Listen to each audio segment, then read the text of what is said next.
உன் தேடல் நான் என்றால் தொலைவேன் சுகமாக. அத்தியாயம் 4. வசந்த் பேசு என்றான் விக்ரம். என்ன பேசுறது விக்ரம்? ஏதாவது பேசு, ஆனால் கோவப்படாமல் பேசு என்று சொல்லிவிட்டு சற்று தள்ளி சென்றான் விக்ரம். ஹலோ, லைனில் இருக்கீங்களா என்ற யாழினியின் குரல் கேட்டு தன்னிலைக்கு வந்தான் வசந்த். சொல்லுங்கள் மேடம். நாளைக்கு காலையில் 10 மணிக்கு சிவா விஷ்ணு கோவிலுக்கு வரீங்களா? உங்ககிட்ட பேசணும், மறக்காமல் வந்துருங்க என்று சொல்லிவிட்டு வசந்தின் பதிலுக்கு காத்திருந்தாள் யாழினி. சற்று நேரம் யோசித்த வசந்த், சரி வரேன், சரியா 10 மணி, குட் நைட் சொல்லிவிட்டு ஃபோனை வைத்தான். என்னடா வசந்த், பேசிட்டியா? ஒன்றும் பிரச்சனை இல்லையே? ஒன்றும் இல்லை விக்ரம், நாளைக்கு 10 மணிக்கு கோயிலுக்கு வர சொல்லியிருக்காங்க. எதுக்காக இருக்கும் வசந்த்? தெரியல விக்ரம், நீயே சொல்லு. இப்போ இதெல்லாம் தேவையா? ஒரு 4 நாள் சந்தோஷமாக அம்மாவோட இருக்கலாம்னு வந்தால் வேண்டாத விஷயங்கள்லாம் நடக்குது. சும்மா வளராத. எல்லா அம்மாவுக்கும் இருக்க ஆசை தான் உங்கள் அம்மாவுக்கும். தான் மகனுக்கு காலகாலத்தில் ஒரு கல்யாணம் செஞ்சு வைக்கணுன்றது எல்லா அம்மாவுக்கும் இருக்க ஆசை தானே என்றான் விக்ரம். உனக்கு வந்தால் தெரியும்டா. உன்னோட கோவம் எனக்கு புரியுது. என்ன, உன்னோட அம்மா உங்ககிட்ட இந்த பொண்ணு பார்க்குற விஷயத்த முன்னாடியே சொல்லியிருக்கலாம். அதான்டா என்னோட ஆதங்கமே. விட்டு தள்ளு வசந்த், அம்மா தானே, மனசில் வச்சுக்காத. இப்போ அதை விட முக்கியம், நாளைக்கு எதுக்கு அந்த பொண்ணு வர சொல்லியிருக்குங்கிறது தானே. நாளைக்கு போய் பார்த்துட்டு என்னன்னு சொல்லு என்று சொல்லிவிட்டு விக்ரம் புறப்பட்டான். அடுத்த நாள் தியாகராய நகரின் பிரசித்தி பெற்ற சிவா விஷ்ணு ஆலயத்தில் காலை 10 மணிக்கு வசந்த் வந்தான். கோவிலை வலம் வந்துவிட்டு கண்களை மூடியபடி தியானத்தில் தன்னை இருத்தி ஒரு ஓரமாக அமர்ந்திருந்தான். தனது அருகில் வீசிய மல்லிகை பூவின் வாசத்தை தனது சுவாசத்தின் வழியே உணர்ந்த வசந்த் மெல்ல கண்களை திறந்தான். மரியாதை நிமித்தமாக எழுந்து நின்ற வசந்த், வாங்க மேடம் என்றான். என்னங்க, என்ன போய் மரியாதையாக கூப்பிடுறீங்க? Just call me Yazhini. பரவாயில்ல, சொல்லுங்கள். என்ன எதுக்கு இங்கே வர சொன்னீங்க? இல்லை, உங்ககிட்ட கொஞ்சம் பேசணும். சொல்லுங்கள், என்ன பேசணும்? எதுவாக இருந்தாலும் சொல்லுங்கள். இல்லை, நேற்று வீட்டுக்கு வந்தீங்க, என்னை பார்த்தீங்க, அதான் உங்களுக்கு என்னை பிடிச்சிருக்கான்னு கேட்க தான் ஃபோன் பண்ணேன். என்னை பிடிச்சிருக்கா என்றாள் யாழினி. வசந்த் மௌனம் காத்தான். பரவாயில்ல, எதுவாக இருந்தாலும் சொல்லுங்கள். உங்களுக்கு என்ன பிடிச்சிருக்கா? அப்பா அம்மாவுக்கு உங்களை ரொம்ப பிடிச்சிருக்கு. அவங்க எதுவாக இருந்தாலும் எனக்கு நல்லது தானே பண்ணுவாங்க. அப்போ உங்களுக்கு என்ன பிடிக்கலையா என்றான் வசந்த். அப்படி இல்லை, உங்களை பிடிச்சிருக்கு. என்னோட கேள்விக்கு நீங்கள் இன்னும் பதில் சொல்லலையே. இல்லை, உங்களை பெண் பார்க்க வரோங்கிறது எனக்கு தெரியாது. அதான் எனக்கு கொஞ்சம் ஷாக்கு. ஓ, அதான் உங்களோட முகம் ஒரு டென்ஷனோடு இருந்ததா? சாரிங்க, உங்களுக்கு தெரிஞ்சு தான் வரீங்கன்னு நினச்சேன். சாரி. இல்லை, எங்கள் வீட்டில் என்கிட்ட சொல்லாமல் அவங்க கூட்டிகிட்டு வந்ததுக்கு நீங்கள் என்ன பண்ணுவீங்க? சரியாக ரெஸ்பான்ஸ் பண்ணாததுனால நான் தான் உங்ககிட்ட மன்னிப்பு கேட்கணும். மன்னிப்பெல்லாம் வேணாங்க, உங்களுக்கு என்ன பிடிச்சிருக்காங்கிறத மட்டும் சொல்லுங்கள். வசந்தின் நீண்ட மௌனம் அங்கே ஒரு நிசப்தத்தை உருவாக்கியிருந்தது. வசந்தின் கண்களையே உற்று பார்த்தபடி இருந்த யாழினி, அப்போ உங்களுக்கு என்ன பிடிக்கலன்னு தெரியுது என்றாள். அப்படி சொல்ல முடியாது. இந்த பெண் பார்க்கும் நிகழ்ச்சி எனக்கு தெரியாமல் திடீர்னு நடந்ததுனால இன்னும் நான் ஒரு நிலைக்கு வரலை. ஓ, அப்படியா? இன்னும் சொல்லப்போனால் நான் நேற்று இருந்த மனநிலையில் உங்களை சரியாக கூட பார்க்கல. ஒரே பதட்டத்தில் இருந்தேன். அம்மா மேலே கொஞ்சம் வருத்தத்தில் வேற இருந்தேன். அப்படின்னா இப்போ நாம் 2 பேருமே தனியாக தானே இருக்கோம். இப்போ நல்லா என்னை பாருங்களேன், அதுவும் மனசுக்கு அமைதி தரும் ஒரு கோயிலில் இருக்கும். தன் எதிரே நின்று கொண்டிருக்கும் யாழினியை பார்த்தான். மெல்லிதான ஒப்பனை செய்திருந்த யாழினி சுமார் 5.5 அடிக்கு மேல் இருந்தாள். தலையை வாராமல் அதை ஒரு கிளிப்புக்குள் சிறைப்படுத்தியிருந்தாள். அழகான கண்கள் யாரையும் மறுமுறை பார்க்க சொல்லும். அவள் அணிந்திருந்த மஞ்சள் நிற டாப்ஸும் வெள்ளை பேண்ட்டும் 96 படத்தின் த்ரிஷாவை நினைவுபடுத்தியது. விரல் நகங்கள் சீராக வெட்டப்பட்டு நெயில் பாலிஷால் அலங்கரிக்கப்பட்டிருந்தது. உண்மையிலேயே சராசரி பெண்களை விட அதிக அழகாக இருந்தாள் யாழினி. வசந்த் தனது கண்களை முழுமையாக திறந்து யாழினியை பார்த்து சிரித்தான். அவனது வசீகர பார்வையாலும் சிரிப்பாலும் சொக்கி போய் நின்றாள் யாழினி. இப்போ நீங்கள் என்ன பிடிச்சிருக்கா இல்லை பிடிக்கலையான்னு சொல்லலாமே. மெல்ல சிரித்த வசந்த், நீங்கள் சொன்ன மாதிரி தான். எங்கள் அம்மாவுக்கு உங்களை பிடிச்சிருந்தா அதுவே எனக்கு சந்தோஷம். என்னோட அம்மாவோட சந்தோஷம்தான் எனக்கு முக்கியம். அப்போது உங்களுக்கு என்ன பிடிக்கலனாலும் உங்கள் அம்மாவுக்கு பிடிச்சிருந்தா போதுமா?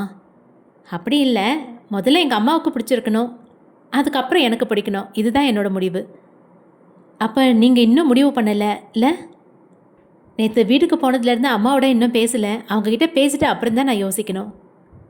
யாழினியின் முகம் சற்று வாடிவிட்டது. அதை பார்த்த வசந்த் சற்று வருத்தமடைந்தாலும் அதை வெளியே காட்டிக்கொள்ளாமல், இங்கே பாருங்க, வருத்தப்படாதீங்க, நான் என்னோட அம்மா கிட்ட பேசிட்டு அதுக்கப்புறம் என்னோட முடிவை சொல்கிறேன். எனக்கு நாளைக்கு ராத்திரி வரைக்கும் டைம் கொடுங்க என்றான். பரவாயில்லைங்க, நீங்கள் அம்மா கிட்ட பேசிட்டு நாளைக்கே சொல்லுங்கள், ஒன்றும் அவசரம் இல்லை. அப்போ நான் புறப்படுறேன் என்ற யாழினி வசந்திடம், நீங்கள் என்ன ஒன்றும் தப்பாக எடுத்துக்கலையே என்றாள். எதுக்குங்க? இல்லை, நேற்று ராத்திரி தான் பெண் பார்த்துட்டு வந்தோம், அடுத்த நாள் காலையிலேயே இந்த பொண்ணு இப்படி கோயிலில் வந்து பார்க்குறாளேன்னு நீங்கள் என்ன தப்பாக நினைக்கலையே? சச்சா, தப்பாலாம் எடுத்துக்கல. இந்த காலத்தில் பொண்ணு பார்க்க வரும்போது தனியாக பேசிக்கொள்ள பெரியவங்களே அனுமதிக்கிறாங்களே. வாழ்க்கை துணையை தேர்ந்தெடுக்கிறதுல ஆண்களுக்கு இருக்கிற உரிமை பெண்களுக்கும் 100% உண்டுன்னு நம்புகிறவன் நான். இன்னும் சொல்லப்போனால் நீங்கள் வந்தது ரொம்ப சந்தோஷம். ரொம்ப தேங்க்ஸ். இப்போ தான் மனசுக்கு சமாதானம் ஆச்சு. இங்கே வர்றதுக்கு இன்னும் ஒரு காரணம் இருக்குது. என்னங்க? உங்களை எனக்கு ரொம்ப பிடிச்சிருச்சு. Love at first sight. எங்கள் வீட்டில் எனக்கு பார்த்த மாப்பிள்ளைங்கள்லேயே உங்களை தான் எனக்கு ரொம்ப பிடிச்சிருக்கு. இனிமேல் வேறு யாரையும் பார்க்க மாட்டேன். நேற்று உங்கள் முகம் சரியா இல்லை, அதான் நேர்லேயே உங்களை பார்த்து பேசிடலான்னு வந்தேன். தப்பா? தப்பு இல்லைங்க, ஆனால் என்னையே மாப்பிள்ளைன்னு ஃபிக்ஸ் பண்ணிடாதீங்க. ஒருவேளை நமக்கு கல்யாணம் நடக்கலைன்னா வாழ்க்கை கஷ்டமாயிடும். சரி, நான் புறப்படுறேன் என்ற வசந்த் ஏதோ நிழலாட திரும்பினான். டேய் வசந்த், வழக்கமாக இந்நேரம் நீ காஃபி டேக்கு தானே வருவேன், இங்கே என்னடா பண்ணுற? யார் இவங்க? நான் இது வரைக்கும் பார்த்ததே இல்லை. சரி வா போகலாம். மாயா அவன் கையை பற்றி கூப்பிட, மாயாவும் யாழினியும் பார்த்த பார்வையில் வசந்த் எரிந்து கொண்டிருந்தான்.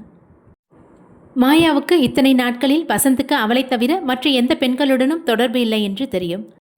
அதனால்தான் வசந்த் இன்னொரு பெண்ணுடன், அதுவும் தனியாக ஒரு கோவிலில் அவளுக்கு தெரியாமல் பேசிக் கொண்டிருப்பது கவலையை கொடுத்தது. தனது ஆசை நிறைவேற இந்த பெண் தடையாக இருப்பாளோ என்று ஒரு மெல்லிய பயம் அவள் வயிற்றை பிசைந்தது. ஆனால் அதை வெளிக்காட்டி கொண்டால் தனது பலவீனம் அந்த பெண்ணுக்கு தெரிந்துவிடும் என்பதால் மாயா அலட்சியமாக வசந்தை கேள்வி கேட்டாள். வசந்த், யார் இவங்க? கடந்த 6 வருஷத்தில் நான் இவங்களை பார்த்ததே இல்லையே என்றாள் மாயா. அடி பாவி, என்ன உனக்கு 6 வருஷமாக தெரியுன்றதை யாழினிக்கு தகவலாக சொல்லிட்டியே என்று மாயாவின் சாமர்த்தியத்தை கண்டு வியந்தான் வசந்த். தொண்டையை செருமி கொண்ட வசந்த், இவங்க பேர் யாழினி, இவங்க என் அம்மாவோட உறவுக்காரங்க பெண்ணு, கோயிலுக்கு வந்திருக்காங்க, நான் இங்கே இவங்களை தற்செயலாக பார்த்தேன் என்றான் வசந்த். ஓ அப்படியா, அதானே பார்த்தேன். எனக்கு தெரிஞ்சு உனக்கு என்ன தவிர இந்த மாதிரி ஃப்ரெண்ட்ஸ் யாரும் கிடையாதே என்றாள் மாயா. வசந்துக்கு அங்கிருந்து எப்படியாவது எஸ்கேப் ஆகிவிட வேண்டும் என்று தோன்றியது. சட்டென்று யாழினியை பார்த்த வசந்த், சரிங்க, நான் கிளம்புறேன், அப்பாவையும் அம்மாவையும் ரொம்ப கேட்டுதா சொல்லுங்கள், அவங்களோட ஒரு நாள் வீட்டுக்கு வாங்க என்று சொல்லி புறப்பட முயன்றான். யாழினிக்கு மனதிற்குள் 1000 கேள்விகள் ஓடிக்கொண்டிருந்தது. யார் இந்த பொண்ணு? இவளுக்கும் வசந்து கடையில் என்ன உறவு? ரொம்ப உரிமையாக சகஜமாக வசந்தோட பழகிறா. 6 வருஷமாக பழக்கம் இருக்கும் போல இருக்கே என்று மனதிற்குள் பல எண்ணங்கள் ஓடியது. வசந்துக்கு யாழினியின் மனதிற்குள் மாயா யார் என்ற கேள்வி ஓடிக்கொண்டிருக்கும் என்பதும் புரிந்தது. இப்பொழுது மாயாவை அறிமுகப்படுத்தினால் பேச்சு வளர்ந்து ஏதாவது ஒரு ரசாபாசமாக வாய்ப்புள்ளது என்று நினைத்தவன் சீக்கிரம் அங்கிருந்து போக முடிவு செய்து, சரி நான் புறப்படுறேன் என்று சொல்லி வாசலை நோக்கி வேகமாக நடக்க ஆரம்பித்தான். இதை சற்றும் எதிர்பார்க்காத மாயா வசந்தை தொடர்ந்து நடக்க ஆரம்பித்தாள். யாழினி அவர்கள் இருவரையும் பார்த்தபடி நின்று கொண்டிருந்தாள். வசந்த், உங்களை பார்த்ததுமே உங்களை எனக்கு ரொம்ப பிடிச்சி போச்சு. கண்டிப்பாக உங்களை வேறு யாருக்கும் விட்டு கொடுக்க மாட்டேன் என்று யாழினி மனதிற்குள் சொல்லிக்கொண்டாள். கோவிலை சுற்றிவிட்டு எல்லா கடவுள்களையும் வணங்கிவிட்டு யாழினி வீட்டை நோக்கி புறப்பட்டாள். காஃபி டேயின் வாசலில் தனது புல்லட்டை நிறுத்திவிட்டு வெறுப்புடன் உள்ளே நுழைந்தான் வசந்த். மாயா திடீரென்று கோவிலுக்கு வந்தது, தன் மீது அதிக உரிமை எடுத்துக்கொண்டு பேசியது என்று எதையும் அவனால் ஜீரணிக்க முடியவில்லை. பழக்கமாக அமரும் இடத்தில் அமர்ந்தவன் அங்கிருந்த தண்ணீரை ஒரு குவளையில் ஊற்றி குடித்தான். குட் மார்னிங் டா வசந்த் என்று சொல்லியபடி எதிரே இருந்த நாற்காலியை ஆக்கிரமித்தான் விக்ரம். வாடா. எங்க குட் மார்னிங், இன்னைக்கு பேட் மார்னிங் என்றான். என்னடா சலிச்சுக்கிற? யாழினியை பார்த்ததுன்னு பேசுனியா? ஒன்றும் பிரச்சனை இல்லையே. விக்ரம், எனக்கு நல்ல செய்தி தபாலில் வந்தால் கெட்ட செய்தி மெசஞ்சரில் வந்துடுது. என்னடா சொல்கிற? யாழினியோட நான் கோயிலில் பேசிகிட்டு இருக்கும்போதே அங்கே திடீர்னு மாயா வந்துட்டா. என்னடா சொல்கிற? அங்கே எப்படி மாயா வந்தா? நீ அங்கே இருக்கிறது அவளுக்கு எப்படி தெரிஞ்சது? அதோ வராளே, அவகிட்டே கேளு என்று சலிப்புடன் சொன்னான் வசந்த். வேகமாக வந்த மாயா அங்கிருந்த நாற்காலியை இழுத்து போட்டு அமர்ந்தாள். வாடா விக்ரம், நீ எங்கே இங்கே திடீர்னு என்றாள். நானும் அதே தான் கேட்குறேன், நீ எங்கே இங்கே? எவ்ரி சாட்டர்டே அண்ட் சண்டே காலையில் இங்கே தானே நான் வசந்தை பார்க்க வருவேன். ஓ, அப்போ நாங்கள் எப்போ வருவோமா? நானும் நீ சொல்கிற அதே நாட்களில் தானே இத்தனை நாளாக வந்துக்கிட்டு இருக்கேன் என்று சிரித்தபடி சொன்னான் விக்ரம். சரி சரி, ஆர்டர் கொடுத்தாச்சா என்று மாயா கேட்டபோது அங்கே வந்து பணியாளரிடம் 3 காஃபி ஆர்டர் செய்தான் விக்ரம்.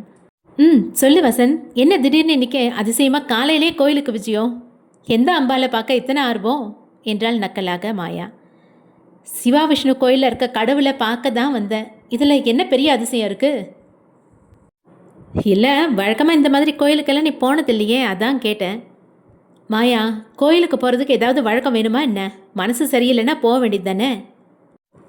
அம்மா, நீ என்ன அதிசயமாக கோயிலுக்கு போயிருக்க மாயா? சாதாரணமாக நீ இந்த மாதிரி நேரத்தில் கோயிலுக்கெல்லாம் போக மாட்டியே என்றான் விக்ரம். ஆமாம் விக்ரம், புது புது பழக்கெல்லாம் ஒருத்தருக்கு வந்துட்டுருக்கே, அவரை பார்க்க தான் கோயிலுக்கு போனேன் என்றாள் மாயா. வசந்த் கோபமுடன், மாயா ஸ்டாப் இட், ஜாடையாக பேசாத. நீ என்னை ஃபாலோ பண்ணி தானே கோயிலுக்கு வந்த. வசந்த், வழக்கமாக நீ இங்கே தானே வருவேன். நான் வந்து வெயிட் பண்ணேன், உன்னை காணோம். உனக்கு கால் பண்ணேன், சுவிட்ச் ஆஃப்னு வந்தது. உன்னோட அம்மாவுக்கு ஃபோன் பண்ணேன், நீ கோயிலுக்கு போயிட்டு ஃப்ரெண்ட்ஸை பார்த்துட்டு லஞ்சுக்கு வருவேன்னு சொன்னாங்க. அப்பொழுது தான் சிவா விஷ்ணு கோவிலுக்கு போவதாக அம்மாவிடம் சொன்னது வசந்துக்கு நினைவுக்கு வந்தது. அதான் கோயிலுக்கு வந்தியா என்றான். திடீரென்று சீரியஸான மாயா, வசந்த், கோயிலில் நீ ஒரு பொண்ணோட பேசிகிட்டு இருந்தியே, யார் அது? உனக்கு அதை சொல்லணும்னு அவசியம் இல்லை மாயா. கண்டிப்பாக அவசியம் இருக்குது வசந்த், நீ சொல்லி தான் ஆகணும். அப்படி என்ன அவசியம் மாயா? ஏன்னா நான் உன்னோட மனைவி ஆக போகிறவ, உன்னை கல்யாணம் பண்ணிக்க போகிறவ. நீ யாரோட பேசுகிறங்கிற விஷயம் கண்டிப்பாக எனக்கு தெரிஞ்சிருக்கணும். மாயா, முட்டாள்தனமாக பேசாத. நீ நானும் கல்யாணம் பண்ணிக்க போகிறோமா? நடக்காததை பற்றி பேசாத மாயா. வசந்த், நான் கல்யாணம் பண்ணிக்கிட்டேன்னா உன்னை தான் பண்ணிப்பேன்னு ஏற்கனவே சொல்லிட்டேன். அதில் எந்த மாற்றமும் இல்லை. அந்த பொண்ணு யார்? அதையே சொல்ல மாட்டேங்கிற? மாயா, நான் தான் சொல்லிட்டேன்ல, அவங்க எங்கள் சொந்தக்கார பொண்ணு. இன்னும் என்ன அவங்கள பற்றி பேச்சு? வசந்த், உன்னை நம்புகிறேன். அந்த பெண்ணு உன்னோட சொந்தக்கார பெண்ணுன்றதை நம்புகிறேன். இனிமேல் அவளை நீ பார்க்கக்கூடாது. காஃபி வந்தது. மூவரும் அதை எடுத்து மெல்ல குடித்தனர். ஒரு நீண்ட அமைதி அங்கே நிலவியது. விக்ரம், அநேகமாக வசந்த் உங்ககிட்ட சொல்லியிருப்பான்னு நினைக்கிறேன். நான் வசந்த் கிட்ட என்னை கல்யாணம் பண்ணிக்க சொல்லி ப்ரப்போஸ் பண்ணியிருக்கேன். ஆனால் அவன் மாட்டேன்னு சொல்கிறான். நீ கொஞ்சம் அவனுக்கு அட்வைஸ் பண்ணு. விக்ரமுக்கு புறையேற தலையில் தட்டி கொண்டான். சரி, புறப்படலாமா வசந்த் என்றாள் மாயா. நாளைக்கு பார்க்கலாம் என்றான். நாளைக்கா? வசந்த், இப்போ நான் உன் கூட தான் வரேன், உங்கள் வீட்டுக்கு தான் வரேன். உன்னோட வீட்டில் தான் எனக்கு லஞ்சு. அம்மா கிட்ட காலையில் பேசும்போதே சாப்பிட வரேன்னு சொல்லிட்டேன். விக்ரமோ லஞ்ச் அங்கே பிளான் பண்ணியிருக்கான்னு தெரியும். போலாமா என்றாள் மாயா. விக்ரமும் வசந்தும் ஒருவரையொருவர் பார்த்து கொண்டனர். கடவுளே, அங்கே வந்து இவன் என்ன பிரச்சனை பண்ண போகிறாளோ என்று நினைத்தனர். மூவரும் வசந்த் வீட்டிற்கு வந்தனர். புவனா அனைவரையும் வரவேற்றார். சிவசுந்தரமுடன் அனைவரும் அமர்ந்து சாப்பிட ஆரம்பிக்கும்போது, அத்தை, எனக்கு வசந்தை கல்யாணம் பண்ணிக்கிட்டு இந்த வீட்டுக்கு மருமகளாக வரணும்னு ரொம்ப ஆசை. வசந்தை எனக்கு கல்யாணம் பண்ணி தருவீங்களா என்றாள் மாயா. வசந்தின் அப்பாவும் அம்மாவும் திடுக்கிட்டு மாயாவை பார்த்தனர். வசந்திற்கும் விக்ரமுக்கும் கையில் எடுத்த உணவை உண்ண மறந்து அடுத்து என்ன நடக்குமோ என்ற அதிர்ச்சி மேலோங்கியது. காஃபி டேவில் மாயா வீட்டுக்கு மதிய உணவு சாப்பிட வருகிறேன் என்று சொன்னபோதே வசந்த் சந்தேகப்பட்டான். ஏதோ தேவையில்லாத ஒரு விஷயம் நடக்கப் போகிறது என்றுதான் நினைத்தான். ஆனால் மாயா தன்னை திருமணம் செய்து வைக்க சொல்லி அம்மாவிடம் கேட்பாள் என்று வசந்த் கொஞ்சம் கூட எதிர்பார்க்கவில்லை. சிவசுந்தரமும் புவனாவும் தங்களை சுதாரித்து கொண்டு வசந்தை கவலையுடன் பார்த்தனர். வசந்த் தனக்கு எதுவும் தெரியாது என்பது போல் உதட்டை பிதுக்கினான். வசந்தின் அம்மா மாயாவை பார்த்து, மாயா சாப்பிடுமா, நேரமாவதில்ல என்றார். அத்தை, கண்டிப்பாக சாப்பிடுவேன். ஆனால் நான் கேட்ட கேள்விக்கு பதில் சொல்லுங்கம்மா. நான் இந்த வீட்டுக்கு மருமகளாக வரணும்னு ஆசைப்படுறேன். உங்களுக்கு சம்மதமாம்மா என்றாள் மாயா. தர்ம சங்கடத்தை உணர்ந்த வசந்தின் அம்மா என்ன பதில் சொல்லுவது என்று தெரியாது வசந்தை பார்த்தார்.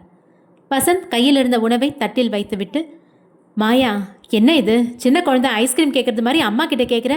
விளையாடுறதுக்கு இது நேரம் இல்லை, பேசாமல் சாப்பிட்டுட்டு கிளம்பு என்றான். வசந்த், நான் அத்தை கிட்ட பேசிகிட்டு இருக்கேன், அவங்க எனக்கு பதில் சொல்லுவாங்க, நீ பேசாமல் இரு என்று சொல்லிவிட்டு, அத்தை சொல்லுங்க என்றாள். வசந்தின் அம்மாவுக்கு ஆச்சரியமாக இருந்தது. மாயாவை 6 வருஷமாக அவர்களுக்கு தெரியும். ஆனால் இதுபோல் அவள் பேசி பார்த்ததே இல்லை. வசந்துடன் நல்ல நட்புடன் பழகி வரும் ஒரு பெண் என்று அவர்களுக்கு தெரியும்.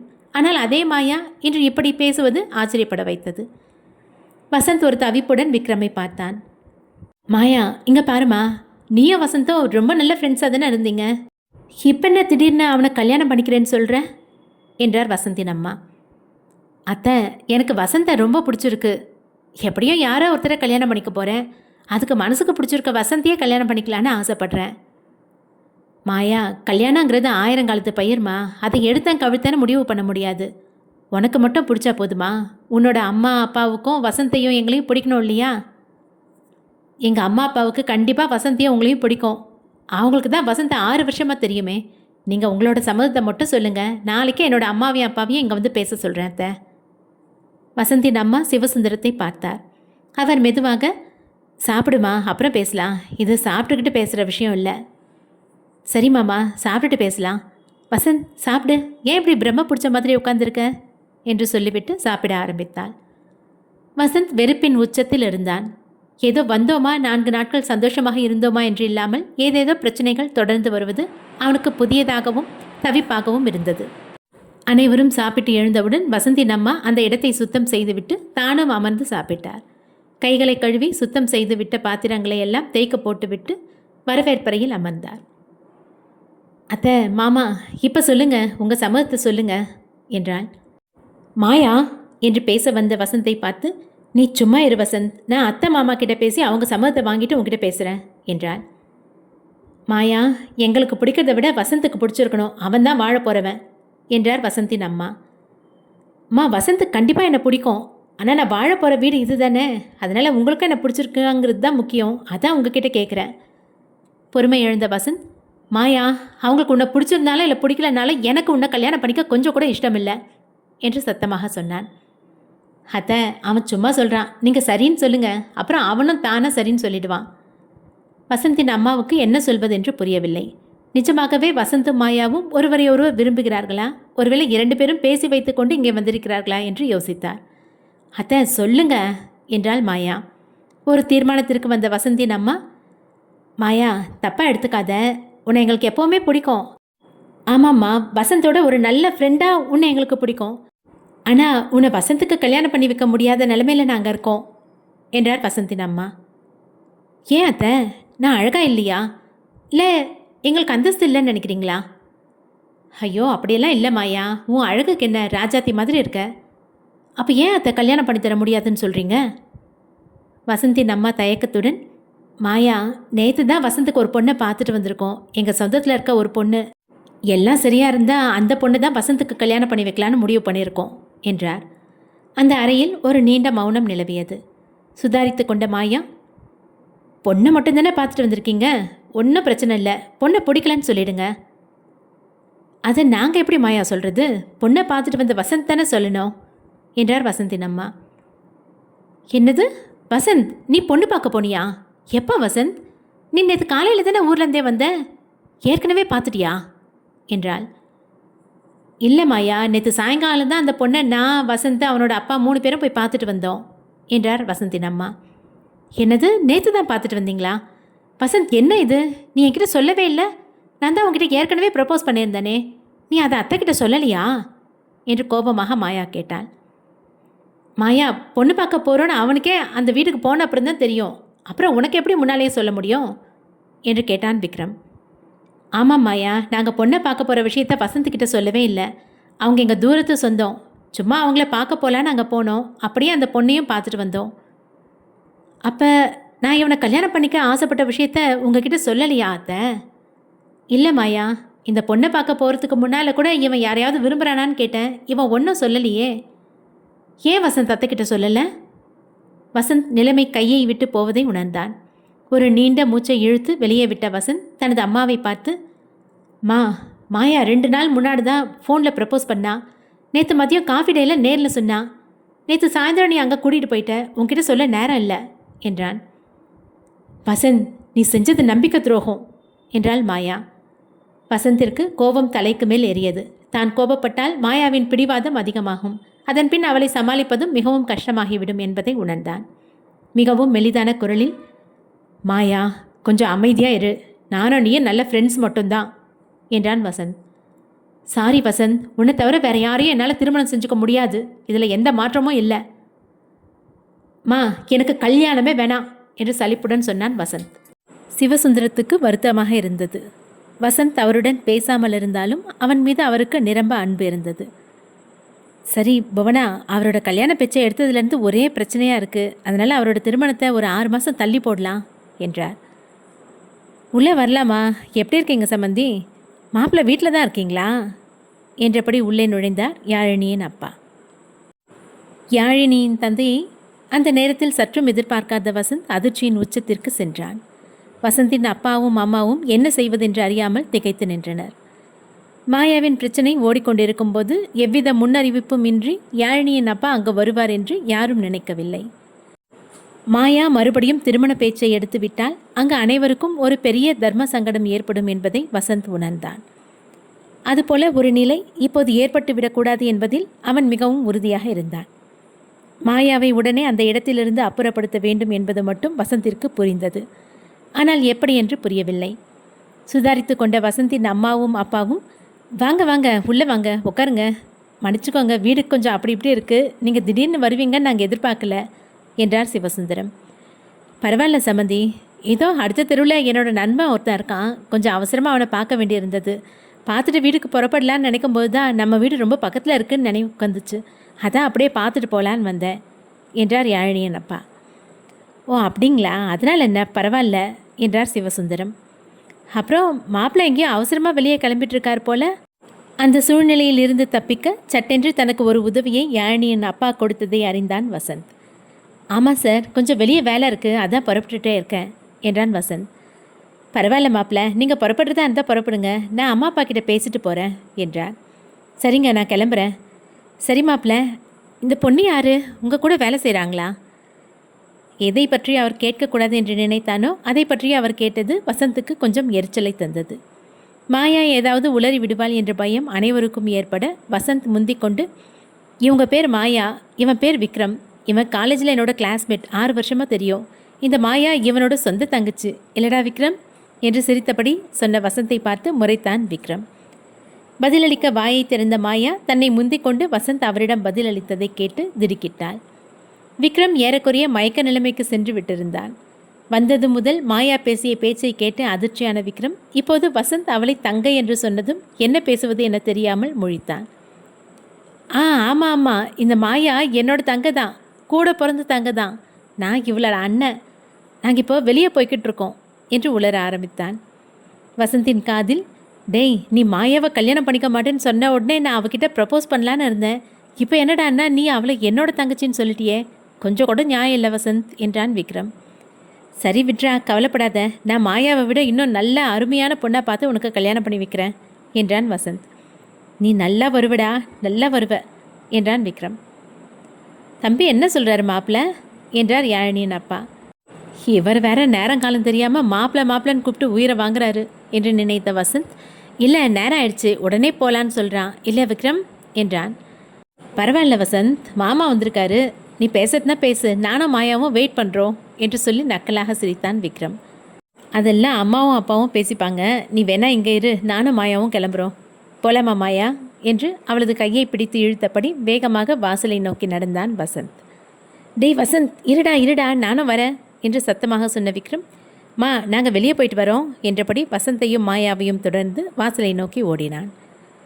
வசந்த், விக்ரம், மாயா மூவரும் அவரவர் இருசக்கர வாகனத்தை எடுத்துக்கொண்டு காஃபி டேவிற்கு வந்தனர்.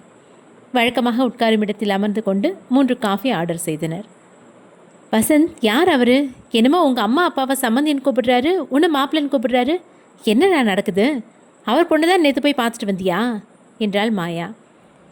ஆமாம் மாயா, அவரோட வீட்டுக்கு தான் நாங்கள் 3 பேரும் போயிருந்தோம், அப்போ தான் அந்த பொண்ணை பார்த்தேன்.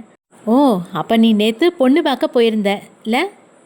நான் தான் ஏற்கனவே சொன்னனே, நேற்று அம்மாவை கூட்டிக்கிட்டு அவங்க வீட்டுக்கு போயிருந்தேன், அப்போ அம்மா திடீர்னு இந்த பொண்ணு தான் உனக்கு பார்த்துருக்கோன்னு சொன்னாங்க என்றான் வசந்த்.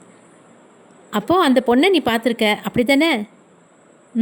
பொண்ணு பார்க்க போன மனநிலையில் இல்லை மாயா, வலுக்கட்டாயமாக அவங்கள பார்க்க வேண்டியதாக போச்சு. அப்பாடி, இப்போ தான் எனக்கு நிம்மதியாக இருக்குது வசந்த். என்ன சொல்கிற மாயா? ஆமாம் வசந்த், நீ பொண்ணு பார்க்குற மனநிலையில் அங்கே போகலை, அதனால் உனக்கு உடன்பாடு இல்லாமல் இருந்திருக்கோம், அதனால் எனக்கு பொண்ணை பிடிக்கலன்னு உன்னோட அம்மா கிட்ட சொல்லிடு, மேட்டர் ஓவர் என்றாள் மாயா. அது முடியாது மாயா, எடுத்தேன் கவிழ்த்தேன்னு அம்மா கிட்ட சொல்ல முடியாது, அம்மா மனசு வேதனைப்படும், கொஞ்சம் நிதானமாக தான் சொல்ல முடியும், அவசரப்பட முடியாது. சீக்கிரம் சொல்லிடு வசந்த், அப்புறம் அம்மா கிட்ட நம்ம கல்யாணத்தை பற்றியும் சொல்லி அனுமதி வாங்கிடு, சீக்கிரம் நம்ம கல்யாணம் நடக்கணும். மாயா கொஞ்ச நாள் தயவு செஞ்சு இந்த கல்யாண பேச்சு எடுக்காத, தலை வலிக்குது என்றான் வசந்த். சரி கேட்கணும்னு நினச்சேன் வசந்த், இன்னைக்கு காலையில் கோயிலில் ஒரு பொண்ணோட பேசிகிட்டு இருந்தியே, அந்த பொண்ணு தான் நீ நேற்று பார்த்தியா? ஆமாம். அவள் பேர் என்ன வசந்த்? யாழினி. மாயாவின் மனதிற்குள் ஒரு மெல்லிய பொறாமை தீ ஓடியது. கொஞ்சம் யோசித்த மாயா, வசந்த் பார்த்துவிட்டு வந்த பெண் யாழினி தன்னை விட கொஞ்சம் அழகானவள் என்பதை உணர்ந்தாள். ஒருவேளை வசந்த் மனம் மாறி யாழினியை விரும்ப ஆரம்பிச்சிட்டா, தான் வசந்தை திருமணம் செய்து கொள்ளும் கனவு காணல் நீராக போய்விடுமே என்று மாயா மனதிற்குள் கவலைப்பட்டாள். ஏதோ பேச ஆரம்பித்த மாயாவின் கைபேசி ஒலிக்க அதை எடுத்து பேசிய பின், வசந்த் அப்பா கூப்பிடுறாரு, கொஞ்சம் அவசரமாக வீட்டுக்கு போகிறேன், நாளை காலையில் 10 மணிக்கு இங்கே பார்ப்போம் என்று சொல்லிவிட்டு புறப்பட்டாள். விக்ரம், என்னமோ பெரிய புயல் அடித்து ஓஞ்ச மாதிரி இருக்குது. நேற்று மாயா கூட பேசினது, சாயந்தரம் யாழினியை பார்த்தது, காலையில் யாழினியையும் மாயாவையும் ஒரே நேரத்தில் பார்த்தது, ஒரே டென்ஷன் தான் என்றான் வசந்த். அப்புறம் மாயா வீட்டுக்கு வந்து பண்ண கலாட்டா, யாழினியோட அப்பா வந்தது, அதையும் சேர்த்துக்கோ என்றான் விக்ரம். உண்மையில் சொல்கிறேன் விக்ரம், இன்னும் 2 நாள் எப்படி ஓட்ட போகிறேன்னு எனக்கு தெரியல. என்னது 2 நாளா? திங்கக்கிழமை தான் போறியா வசந்த்? ஆஃபீஸர் எக்ஸாம் பாஸ் பண்ணிட்டேன். மண்டே ஹெட் ஆஃபீஸ்க்கு போகணும். ஸோ மண்டே நைட் தான் கிளம்புவேன். ஐயோ, அப்போ நாளைக்கு மாயா கிட்டேருந்து எப்படி தப்பிக்க போகிறேன்? ஃபோனை ஸ்விட்ச் ஆஃப் பண்ணிவிடுவேன். நாளைக்கு நம்ம ஃப்ரெண்ட்ஸ் எல்லாரையும் பார்த்துட்டு வரலாம், ஓகேவா? சரி வசந்த், நாளைக்கு காலையில் ஒரு 8 மணிக்கு புறப்படலாம் சொல்லி கிளம்பினான் விக்ரம். வசந்துக்கு இந்த தனிமை தேவை இருந்தது. 4 நாட்களில் தனது வாழ்க்கையை புரட்டி போட்டுவிட்ட நிகழ்வுகளை நினைத்த போது வசந்துக்கு வாழ்க்கையின் மீது ஒரு பயம் ஏற்பட்டது. திருமண பேச்சை வீட்டில் ஆரம்பித்தவுடனே இவ்வளவு பிரச்சனைகள் என்றால் திருமண வாழ்வில் எத்தனை பிரச்சனைகள் இருக்குமோ? பேசாமல் திருமணம் செய்து கொள்ளாமல் பிரம்மச்சாரியாகவே வாழ்ந்துவிட்டு போய்விடலாம் போல் இருக்கிறதே என்று யோசித்தான் வசந்த். ஃபோன் மணி அடிக்க வசந்த் அதை எடுத்து பார்க்க மாயா காலிங் என்றது. ஹலோ என்றதும் மறுமுனையில் ஒரு குரல், ஹலோ வசந்த் சாரா, உங்கள் ஒய்ஃப்க்கு ஆக்சிடெண்ட் ஆயிடுச்சு, சீக்கிரம் வாங்க என்றது. அடுத்த அத்தியாயம் விரைவில் தொடரும். நன்றி.